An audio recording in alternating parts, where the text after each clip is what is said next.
Buenas noches. Vamos esta noche a escuchar la palabra del Señor. El tema que quiero compartir ahora con ustedes se llama ¿Cómo se forma un adorador? ¿Cómo se forma un adorador? Le invito a cerrar los ojos para orar al Señor. Padre, te damos gracias, porque también podemos sentarnos a tus pies y escuchar el consejo de tu palabra y entender lo que tú estás haciendo en nuestras vidas, Señor, porque tienes propósitos y planes para cada uno de nosotros. Te rogamos que nos des un corazón sensible, un espíritu abierto a tu voz y una disposición en nuestra voluntad para llevarla a cabo en nuestras vidas, Señor. Y gracias por este privilegio tan grande que nos das de escudriñar tu palabra, en el nombre de Cristo Jesús. Amén. ¿Cuántos en su vida han tenido un temor como ninguno? En algún momento en su vida. Un temor así que de veras usted no lo ha sentido en ninguna otra ocasión. ¿Y cuántos en medio de ese temor repentino, como una reacción natural, empieza usted a adorar a Dios? ¿Sí lo ha tenido? La verdad es que es bien difícil cuando de repente nos sorprende un temor que nunca hemos sentido. Es bien difícil en ese momento adorar a Dios. Lo más común es que nos da miedo. Y es que reaccionamos gritando o buscando auxilio o buscando algún lugar donde estar seguro. Una noche de estas estaba yo caminando en la sierra de Oaxaca y agarré una vereda para llegar más pronto a Las Delicias. Y sucede que empiezo a sentir en mis espaldas algo bien raro. Yo empiezo a sentir como alguna presencia extraña. Y es una vereda que baja hasta un río. Y cuando yo llego a ese río, la sensación era tremendamente fuerte. Yo ya veía cosas, o escuchaba cosas, y cosa rara porque muchas otras veces caminé por esa vereda y nunca había pasado nada. Cruzando el río, como unos 30 metros adelante, yo escucho a mis espaldas un rugido, pero tremendo. Un rugido que me paralizó. Se me olvidó adorar a Dios. Todos mis pelos se me pararon de punta de susto. Y yo estaba inmóvil. En aquella oscuridad, la lámpara que traía no traía una pila fuerte y apenas alumbraba un poco. Quedé parado esperando qué sucedía, porque además no pude hacer nada. Escuché un segundo rugido más retirado y el tercero más lejos. Y en cuando el animal rugió la tercera vez más lejos, se me quitó toda aquella sensación y me acordé que el Señor iba conmigo. Me acordé que no estaba solo. Seguí mi camino, llegué al pueblo. En ese tiempo no había luz todavía allí. Pero el problema era yo, porque yo no quería llegar a predicar. Estaba muy cansado. Me había desvelado toda la noche y yo no quería llegar a predicar. Sabía yo que los hermanos estaban esperándome. Y yo a propósito hice tiempo allá en ese pueblo de Talea para no llegar temprano. ¿Cómo ven?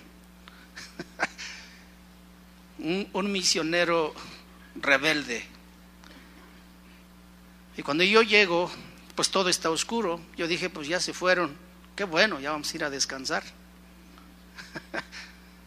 Pero cuando yo entro al pueblo, me doy cuenta que los hermanos están en el templo y están orando. Llegando yo allí, le avisaron al pastor que ya estaba yo en ese lugar. El pastor se paró y dijo: hermanos, qué bueno que el hermano Toño ya llegó, vamos a escuchar la palabra de Dios. Después el pastor me comentaba que cuando ellos estaban adorando al Señor, el Señor le mostró a una de las hermanas ancianitas de ahí de la iglesia que yo estaba en peligro y por eso estaban orando. Gracias a Dios porque esa noche no fui la cena de ese leoncillo que pasó por ahí asustándome. Temor repentino, que no sabemos cómo reaccionar, cómo actuar. Quiero invitarle a Éxodo capítulo 14. El pueblo de Israel nos da enseñanza tras enseñanza en su vida como pueblo de Dios y como nación. Y en este pasaje que quiero leer unos versículos, precisamente nos enseña eso, cómo se forma un adorador. Gracias a Dios tenemos un coro que cantan como ángeles y nos llevan a la presencia del Señor. Y no es difícil, entrar a esa presencia de Dios y disfrutar de Dios en ese momento. Pero, ¿cómo se forma un verdadero adorador? Nosotros hacemos coro con ellos y cantamos también lo mejor que podemos. Pero ¿dónde o cómo se forma un verdadero adorador? Voy a leer versículos 1 al versículo 10. Habló Jehová a Moisés diciendo: di a los hijos de Israel que den la vuelta y acampen delante de Pi-Hairot, entre Migdol y el mar hacia Baal-Zephón. Delante de él acamparéis junto al mar. Porque Faraón dirá de los hijos de Israel: encerrados están en la tierra, el desierto los ha encerrado. Y yo endureceré el corazón de Faraón para que lo siga, y seré glorificado en Faraón y en todo su ejército, y sabrán los egipcios que yo soy Jehová. Y ellos lo hicieron así. Y fue dado aviso al rey de Egipto que el pueblo huía, y el corazón de Faraón y de sus siervos se volvió contra el pueblo, y dijeron: ¿cómo hemos hecho esto de haber dejado ir a Israel para que no nos sirva? Y unció su carro y tomó consigo su pueblo, y tomó 600 carros escogidos y todos los carros de Egipto y los capitanes sobre ellos. Y endureció Jehová el corazón de Faraón, rey de Egipto, y él siguió a los hijos de Israel, pero los hijos de Israel habían salido con mano poderosa. Siguiéndolos pues los egipcios con toda la caballería y carros de Faraón, su gente de a caballo y todo su ejército, los alcanzaron acampando junto al mar, al lado de Pi-Hairot, delante de Baal-Zephón. Y cuando Faraón se hubo acercado, los hijos de Israel alzaron sus ojos, y he aquí que los egipcios venían tras ellos, por lo que los hijos de Israel temieron en gran manera y clamaron a Jehová. Y dijeron a Moisés: ¿no había sepulcros en Egipto que nos has sacado para que muramos en el desierto? ¿Por qué has hecho así con nosotros, que nos has sacado de Egipto? ¿No es esto lo que te hablamos en Egipto, diciendo: déjanos servir a los egipcios, porque mejor nos fuera servir a los egipcios que morir nosotros en el desierto? Y Moisés dijo al pueblo: no temáis, estad firmes y ved la salvación que Jehová hará hoy con vosotros, porque los egipcios que hoy habéis visto, nunca más para siempre los veréis. Jehová peleará por vosotros y vosotros estaréis tranquilos. Este capítulo describe un momento increíble en la historia de Israel. Los israelitas acababan de salir de Egipto bajo la dirección sobrenatural de Dios, y ahora estaban siendo perseguidos por el ejército de Faraón. Los israelitas fueron guiados a un valle rodeado de montañas de ambos lados, y delante de ellos estaba el mar Rojo. Todavía ellos no sabían, pero el pueblo de Israel estaba a punto de experimentar la noche más terrible de sus vidas, la noche más oscura, la noche más tormentosa de sus vidas. Ellos habían vivido por muchos años en Egipto como esclavos, trabajando en trabajos pesados, y de alguna manera se habían acostumbrado a esa forma de vida. Ellos nunca ahí en Egipto habían tenido una noche tan llena de pánico y de pavor como esta que estaban por experimentar en esa noche. ¿No le parece que aquí está hablando de nosotros? Hemos sido sacados de Egipto de una mano, con una mano poderosa, de una manera maravillosa.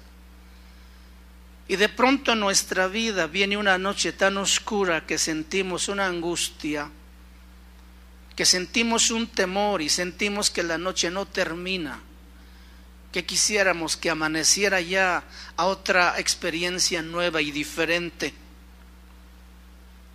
Ellos enfrentaron esa noche de pánico y desesperación que los probó hasta sus límites. Escúchenme, los verdaderos adoradores no se hacen durante los avivamientos. Los verdaderos adoradores no se hacen en tiempos buenos o tiempos soleados, o en periodos de victoria o de salud. Los verdaderos adoradores se hacen durante las noches tormentosas y oscuras. Y la manera en que nosotros respondemos a esas tormentas de la noche determina la clase de adoradores que somos. En el libro de Hebreos capítulo 11, versículo 21, hablando de Jacob, un hombre ya anciano, y al final de sus días, dice: por la fe Jacob al morir bendijo a cada uno de los hijos de José y adoró apoyado sobre el extremo de su bordón. Vuelvo a leerlo otra vez. Dice: por la fe Jacob al morir bendijo a cada uno de los hijos de José y adoró apoyado sobre el extremo de su bordón. En este versículo nos da esta imagen de Jacob durante su vejez. ¿Por qué se muestra a Jacob de esta manera en sus últimos días? Jacob sabía que sus días habían llegado al final, y por eso lo vemos aquí dando la bendición a sus nietos. Así que Jacob, al mirar hacia atrás en su vida, en los diferentes eventos que él ha pasado, es movido a adorar. Y así, mientras él está apoyado en su bastón, maravillado ante la vida que Dios le había dado, él adoró. Posiblemente Jacob está recordando aquella ocasión cuando su hermano llega con mucha hambre a su casa y él le da un plato de lentejas y así le quita la primogenitura. Tal vez más después él se acuerda de cómo él tuvo que salir huyendo de su casa porque su hermano Esaú lo perseguía porque le robó la bendición patriarcal. Tal vez se está acordando de sus largos años en la casa de su tío Labán, siendo engañado 7 años por una mujer, 7 años por otra mujer y 7 años por los animales, 21 años de duro trabajo. Tal vez también él está recordando el momento cuando él decide regresar a reencontrarse con su hermano Esaú y con temor envía una embajada por delante para lo que pudiera pasar y él va atrás con los niños y con las ovejitas. Tal vez él recordó también aquel encuentro con el ángel con el que se aferró y dijo: yo no te suelto hasta que tú me bendigas. Y tal vez todos esos eventos él está recordando cuando también los hijos llegan a su casa con el manto, con la túnica manchada en sangre, contándole que tal vez alguna bestia del campo había devorado a su hijo. La tristeza y el dolor que embargó a su corazón al darse cuenta o al saber que posiblemente su hijo había sido devorado. Y después años, también cuando azota el hambre, tiene que enviar a sus hijos a Egipto a comprar alimentos. Y todo ese suceso de eventos, él está recordando mientras está bendiciendo a sus nietos.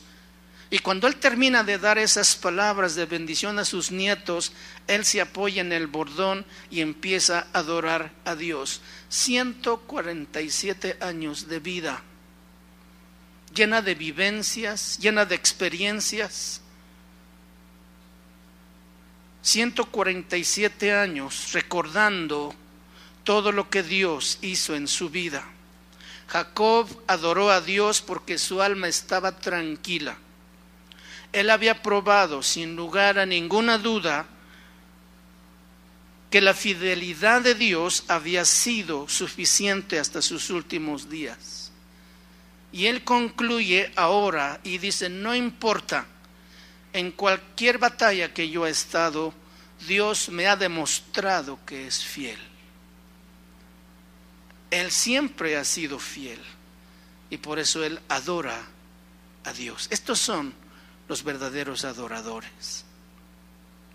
No los emocionales que gritan cuando la multitud adora a Dios, sino los que pelean sus batallas a solas.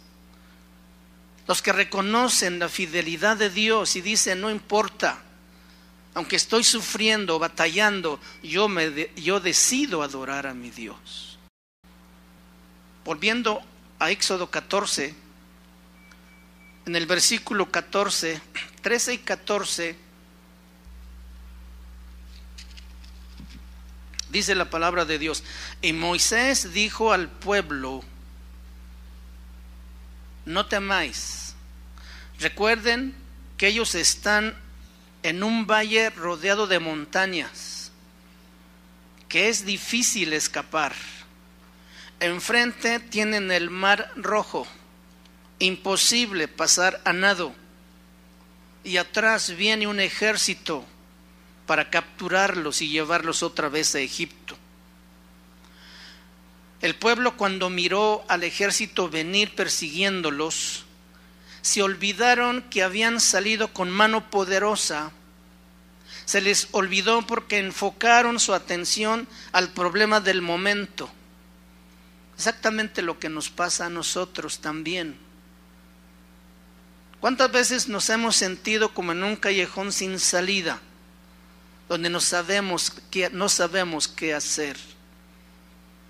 Y se nos olvida de pronto que somos hijos de Dios y que Él tiene cuidado de nosotros.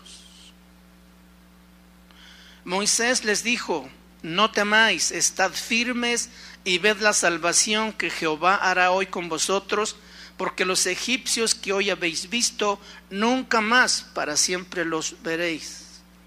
En medio de la prueba, Dios le dijo a Israel que hiciera 3 cosas: no temáis, estén firmes y vean la salvación que Jehová hará hoy con vosotros. ¿Por qué Dios les dice así a su pueblo? Primero, ellos no sabían de guerras. Toda la vida en Egipto habían pasado haciendo ladrillo, trabajo pesado. Ellos no sabían de estrategias de combate. Ellos solamente recibían órdenes y las ejecutaban, a trabajos duros y pesados. A eso se habían acostumbrado. Y por eso Dios les dice: no teman, estén firmes y vean la salvación de Jehová hoy. Y esto es lo mismo que Dios nos dice cuando nos encontramos en ese valle rodeado de montañas, de problemas y de circunstancias difíciles. Cuando miramos que el enemigo viene tras de nosotros para destruirnos, es el momento de estar quietos. Este es el momento de no tener temor. y ver lo que Dios va a hacer. Porque créanme, Dios nunca está dormido, ni nunca está ajeno a la situación que cada uno de nosotros en la vida estamos pasando. Su llamado para Israel fue: yo voy a pelear por ustedes. Ustedes simplemente manténganse quietos, estén callados y dejen todo en mis manos. En número, ese pueblo de Israel junto al mar era muchísimo más que el ejército que venía a perseguirlos. Imagínense que esa gente, esa multitud de gente entrara en pánico. Allí en ese valle sin escapatoria, seguramente entre ellos se matarían y se destruirían, porque no había salida para ellos. Por eso era muy importante escuchar esta orden e instrucción de Dios, diciéndoles: no teman. Yo no sé por qué tantas veces Dios tiene que recordarnos la misma palabra. No tengas temor. No entres en pánico. No te desesperes. Estén firmes. O sea, párate firme. ¿En dónde? Pues en la palabra y en las promesas de Dios. Él prometió estar con nosotros todos los días hasta el fin del mundo. Él prometió guardarnos en el hueco de su mano. Él prometió cubrirnos con su presencia. Pero rápido olvidamos, y por eso Dios a través de la Biblia, en toda la Biblia nos tiene que recordar: no temas, no huyas, estén firmes, no trates de salvarte por ti mismo, yo voy a salvarte. Por un lado miramos a este pueblo de Israel que estaba lleno de temor, pero por otro lado miramos a un hombre manso, como no lo hubo en la tierra, llamado Moisés. Nunca tal vez fue tan severamente probado la fortaleza de un hombre como la de Moisés en esta crisis. Su serenidad mansa y tranquila presenta uno de los ejemplos más sublimes de valentía moral hallado en un hombre en la historia. Pero ¿cómo resulta o cómo surge aquí Moisés con un carácter tan manso y humilde, si él había sido un hombre muy violento? ¿Se acuerdan cuando estaba en Egipto él? Que cuando mira a un egipcio maltratando a uno de sus hermanos, él ve y corre y lo mata y lo entierra en la arena y tiene que salir huyendo. Era un hombre violento. Él no era el hombre manso y humilde que aquí estamos mirando, diciendo al pueblo: no teman, estén firmes y vean la salvación de Dios. La diferencia aquí es que este hombre llamado Moisés había pasado 40 años de trato de Dios con él en el desierto. Él ya había recorrido ese tramo en el que el pueblo de Israel apenas estaba por entrar. Y esos 40 años resultaron en un carácter transformado a través de las circunstancias adversas y difíciles que él tuvo que pasar en ese desierto. Yo te pregunto, ¿cuántos años llevas en el desierto? ¿Cuánto tiempo llevas en ese trato con Dios? En ese moldeo, en esa transformación, en ese cambio o moldeo de carácter. ¿Cuántas circunstancias difíciles tú dices: yo no soporto, no aguanto?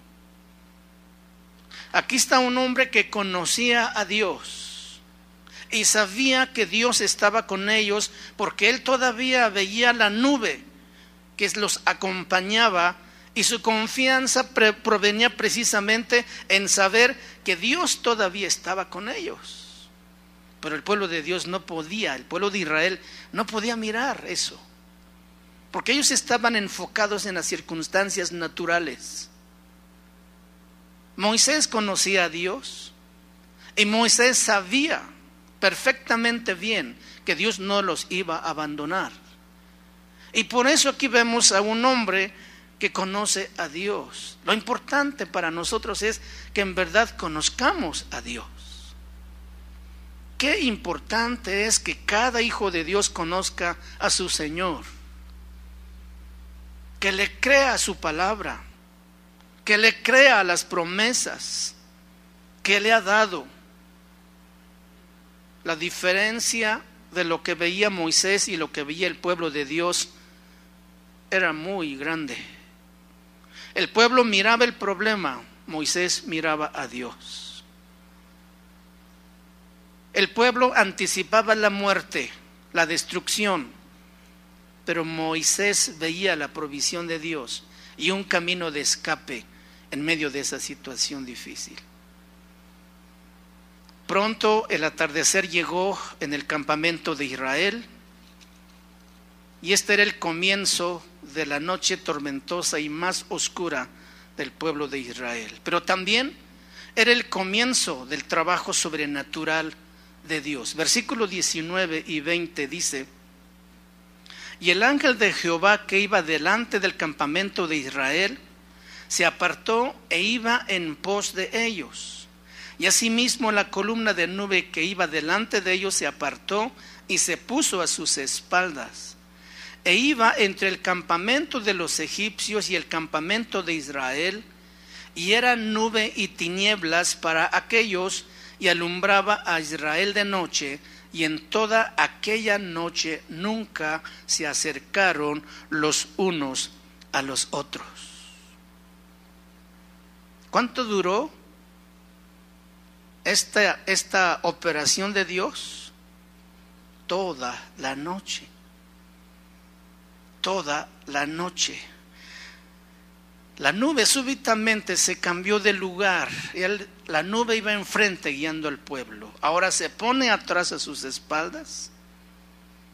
Era oscuridad densa para los egipcios, pero era luz para el pueblo de Dios.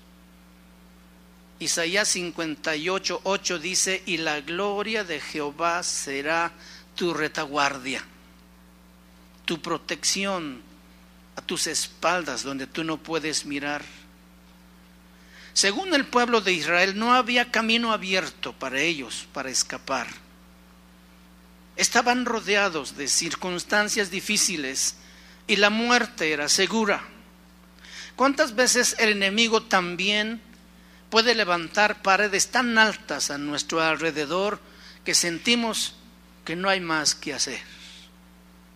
Pero yo le digo una cosa, que nunca jamás el enemigo podrá poner un techo a esas paredes, y que siempre habrá un camino abierto para que tú y yo clamemos a Dios y nos acerquemos a Él. Y Él, claro, va a venir a nuestro auxilio porque somos su pueblo. Esto debe consolarnos. Es posible que no hayamos pasado la noche más oscura, pero es posible que esté muy cerca también.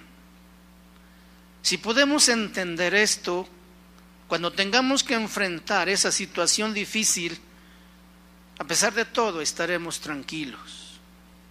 No nos desesperaremos, porque el Señor está diciéndonos: no temas, mi presencia irá contigo. No temas, yo estoy contigo. Entonces nuestro deber es siempre ponernos sobre las circunstancias, sobre nuestros temores, porque el temor nos paraliza, nos bloquea y nos inhabilita. Es un estacionarse, es un quedarse quietos ante el Señor, pero con confianza, no desesperados, con la certeza de que Él pelea nuestras batallas, con la seguridad de que su palabra es fiel y que es verdadera y que no va a cambiar, que Él la va a cumplir. Estad firmes quiere decir que no pensemos salvarnos nosotros mismos, y esto es lo que le decía al pueblo: no piensen salvarse a sí mismos luchando o huyendo, solamente escuchen las órdenes de Dios y obedézcanlas. Eso es todo lo que tenemos que hacer. Si Dios permitió que su pueblo entre en aprietos, Él va a encontrar una puerta para sacarlos de allí. Es su pueblo. Y aunque el ejército de Faraón estaba en una densa oscuridad toda aquella noche, Ellos todavía podían gritar, ellos todavía podían alzar sus voces y lanzar un sinnúmero de amenazas y mentiras al pueblo que perseguían. Pero recuerden, nunca los pudieron tocar toda aquella noche. Puede ser que Satanás venga también vociferando amenazas contra ti. También te va a gritar un montón de mentiras. Pero en ningún momento durante toda esa noche oscura, tormentosa, podrá el enemigo tocarte, porque tú eres un hijo de Dios. Moisés clamó a Dios y Dios le dijo: ¿por qué clamas a mí? Di al pueblo que marche.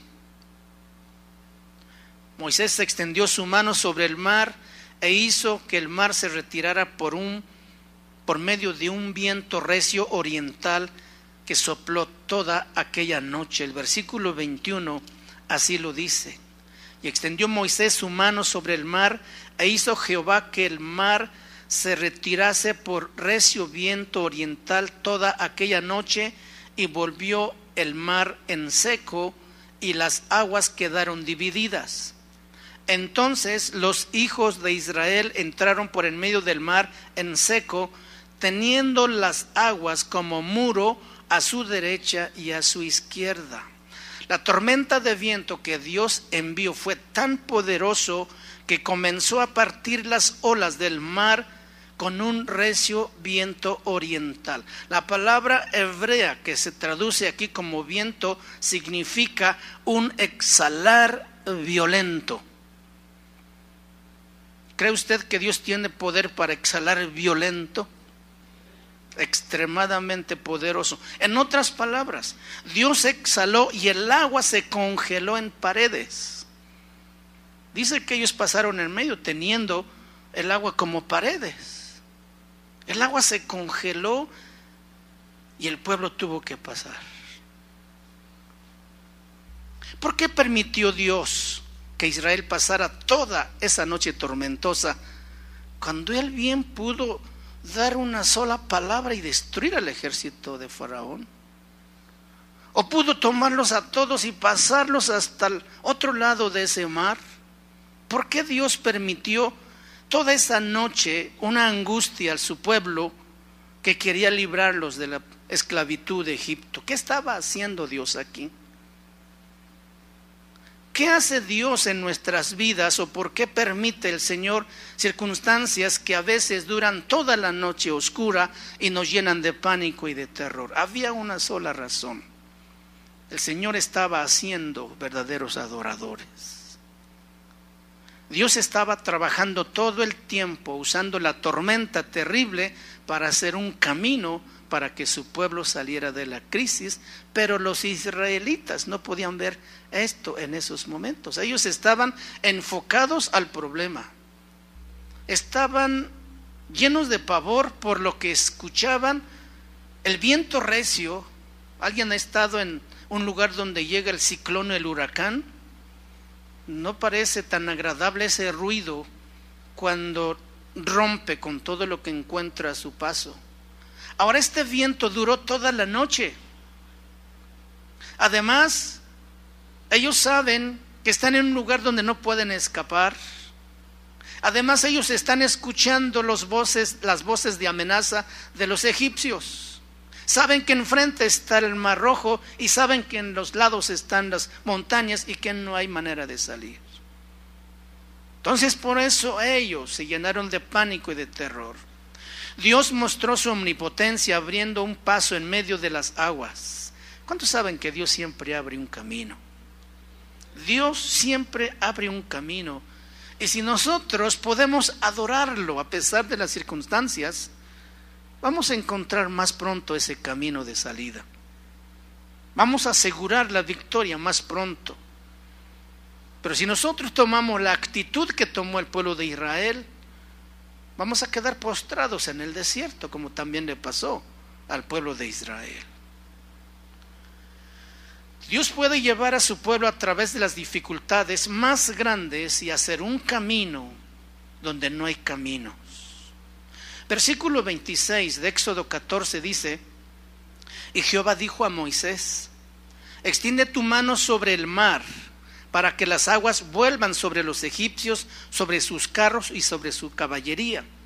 Entonces Moisés extendió su mano sobre el mar, y cuando amanecía, ¿cuándo qué? Cuando amanecía, el mar se volvió en toda su fuerza, y los egipcios al huir se encontraban con el mar, y Jehová derribó a los egipcios en medio del mar. Y volvieron las aguas y cubrieron los carros y la caballería y todo el ejército de Faraón que había entrado tras ellos en el mar. No quedó de ellos ni uno. Y los hijos de Israel fueron por en medio del mar en seco, teniendo las aguas por muro a su derecha y a su izquierda. Así salvó Jehová aquel día a Israel de mano de los egipcios. E Israel vio a los egipcios muertos a la orilla del mar, y vio Israel aquel grande hecho que Jehová ejecutó contra los egipcios, y el pueblo temió a Jehová, y creyeron a Jehová y a Moisés su siervo. ¿Le creyeron hasta cuándo? Hasta cuando vieron a los egipcios muertos en la playa. Los egipcios pudieran haber dejado en paz a Israel, pero no lo quisieron hacer. Ahora les hubiera gustado huir del rostro de Israel, pero tampoco escaparon, porque la mano poderosa de Dios estaba obrando ahí un milagro. Se ordenó a Moisés que extendiera su mano sobre el mar, y las aguas regresaron y ahogaron a todo el ejército de Faraón y sus siervos que se habían vuelto contra los israelitas, y juntos cayeron sin escapar. Leímos anteriormente un versículo donde dice que eran 600 carros de Faraón, 600 carros, con lo mejor de sus soldados, sus generales. Se cree que en cada carro cabían 3 personas, el que manejaba la carreta o el carro y 2 guerreros. 1800 tirados en el mar, muertos. ¿Qué impresión habrá causado esto en los israelitas? Porque cuando vieron eso, fue hasta entonces cuando le creyeron a Dios y tuvieron temor. Este espectáculo les afectó tanto. Cuando el hombre ve la obra de Dios y se da cuenta del beneficio que ha recibido, entonces empieza a confiar y a temer a Dios. Pero ¿por qué no confiar antes?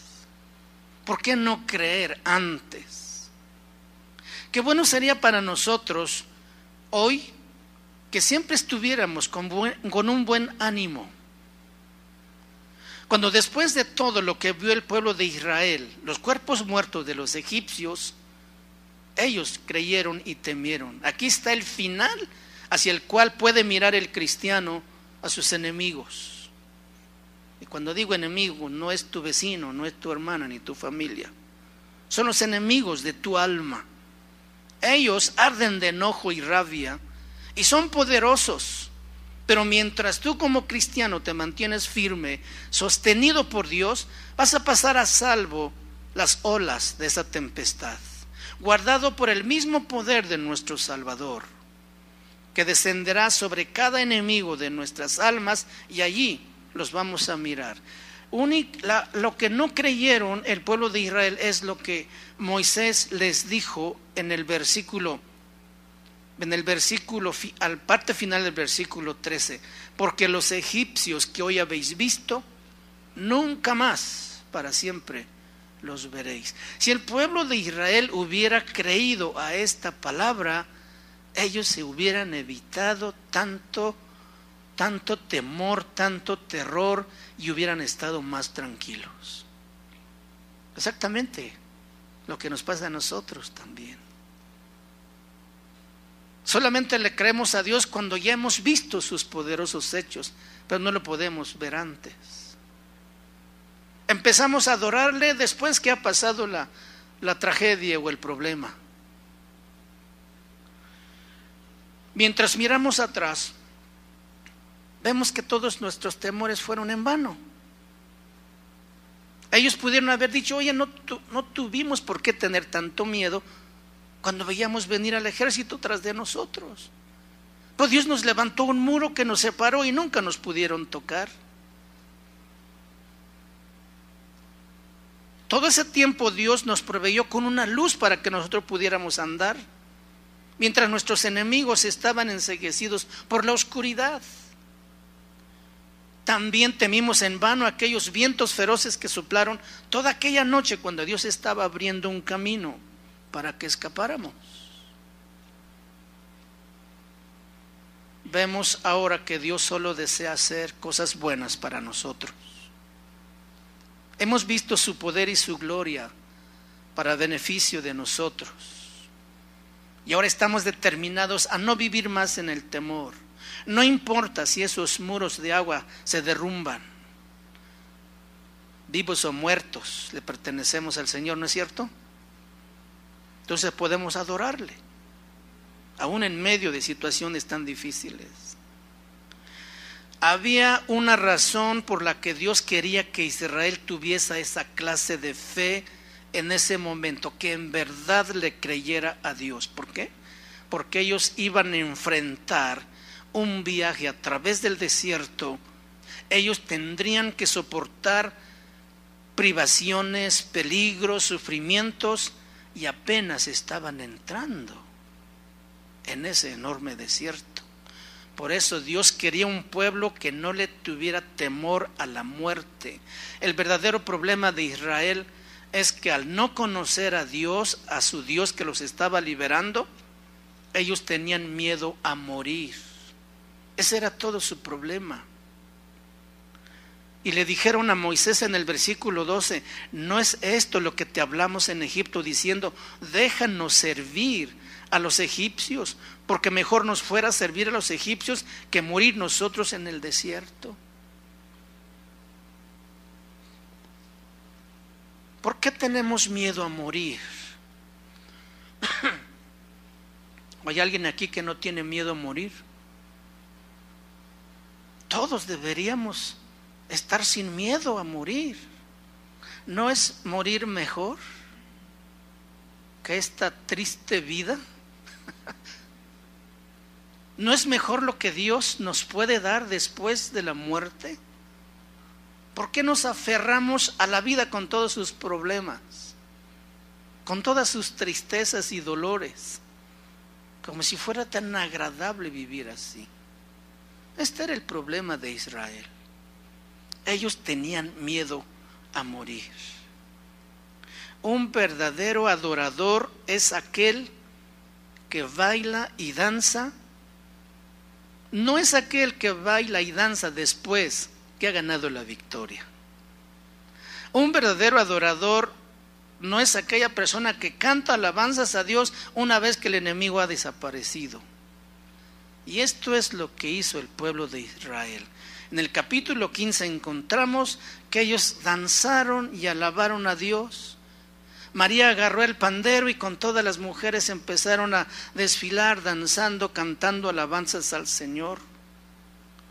Pero 3 días más tarde, estas mismas personas estaban murmurando y quejándose otra vez. Ellos no aprendieron a ser verdaderos adoradores. Eran solamente gritones, superficiales, emocionales, ingratos, como muchos de nosotros también. ¿No es cierto? Sí, mi hermano. Un verdadero adorador es aquel que ha aprendido a confiar en Dios durante la tormenta. Y aparte de eso, le adora, le exalta, le glorifica. La adoración en estas personas no está solamente en sus palabras, sino en su manera de vivir. Y su mundo está tranquilo, está en calma en todo momento, porque su confianza está puesta en la fidelidad de Dios, que no se puede mover. Él no está temeroso del futuro, porque él ya no tiene temor a morir, como los israelitas. En el versículo 10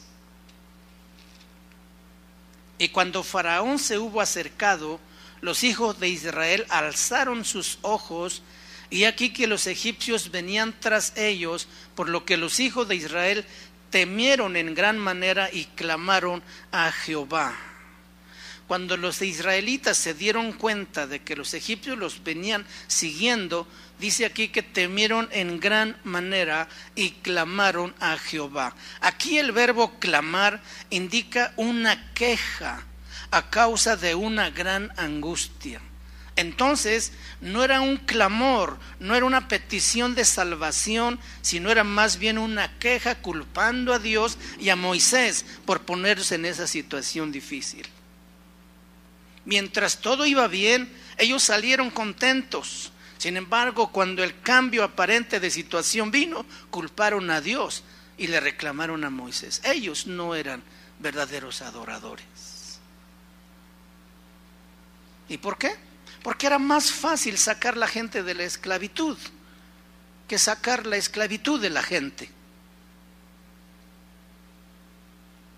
Ellos nunca pudieron cortar con el pasado y siempre estuvieron deseando regresar a sus cebollas, a sus puerros, a sus caldos, a su vida de sufrimiento, que ser libres.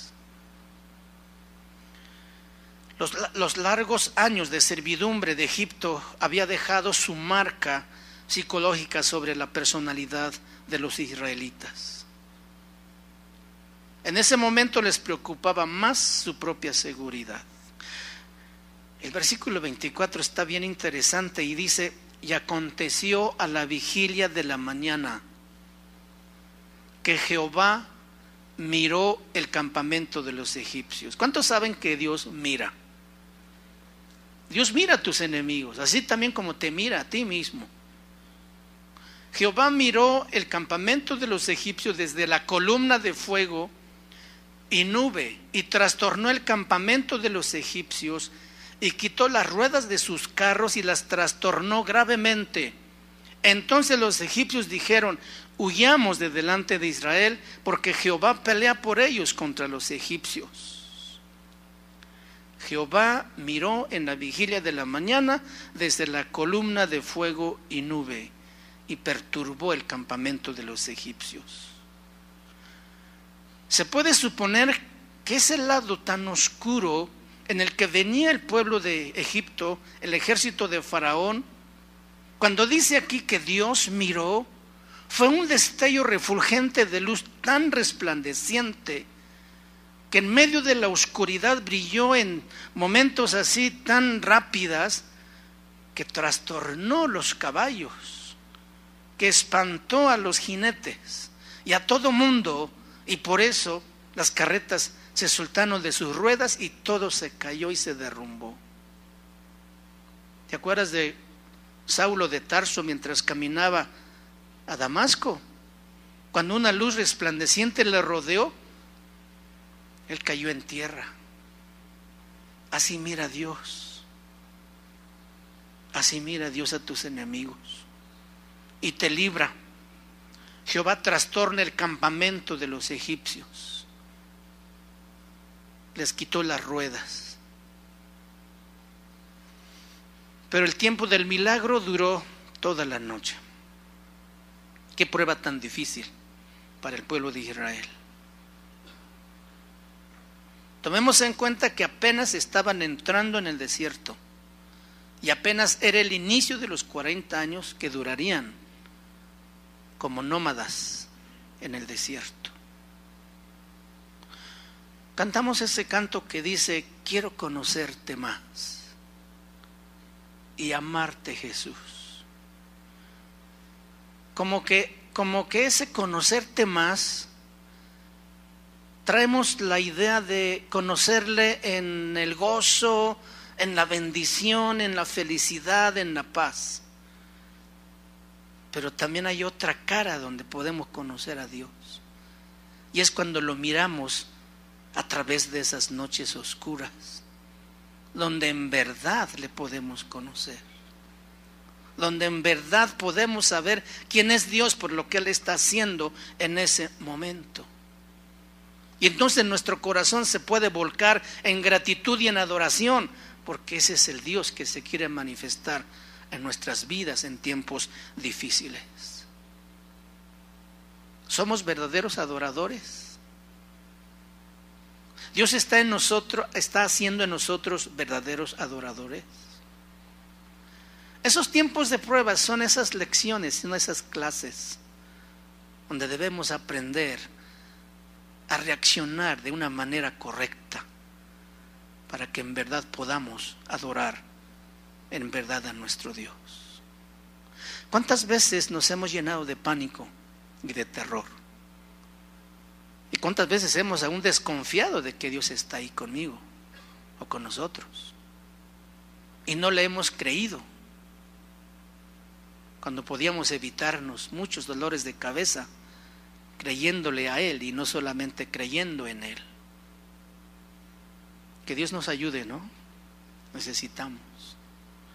¿Y cómo nos va a ayudar el Señor? ¿Cómo nos va a enseñar el Señor para ser verdaderos adoradores? Pues ahí están las noches oscuras donde tenemos que pasar. Oramos al Señor. Padre, te damos gracias. Así como enseñaste a tu pueblo a rendir su vida y corazón a ti, porque con mano poderosa los sacaste y estuviste con ellos por 40 años probándoles que tú eras suficiente, no solamente para proveerles el sustento material con ese maná y agua de la roca, sino tu misma presencia, Señor, haciendo maravillas, abriendo caminos a tiempos difíciles. Así hoy a nosotros también nos enseña, Señor, que no estamos solos, que si podemos creer en ti, que si podemos creerte a tu palabra, Señor, habrá paz en nuestro corazón, estaremos quietos y tranquilos y miraremos con asombro lo que tú estás haciendo para sacarnos de esa situación. Padre, te pedimos esta noche que nos ayudes en nuestra fe a desarrollar esa confianza en ti, para que no al final, Señor, seamos descalificados. Ayúdanos en nuestra incredulidad, Señor. Enséñanos cómo depender de ti y cómo confiar plenamente en tu provisión. Y muchas gracias por tu palabra esta noche, en el nombre de Jesús. Amén. Amén. Que Dios nos bendiga.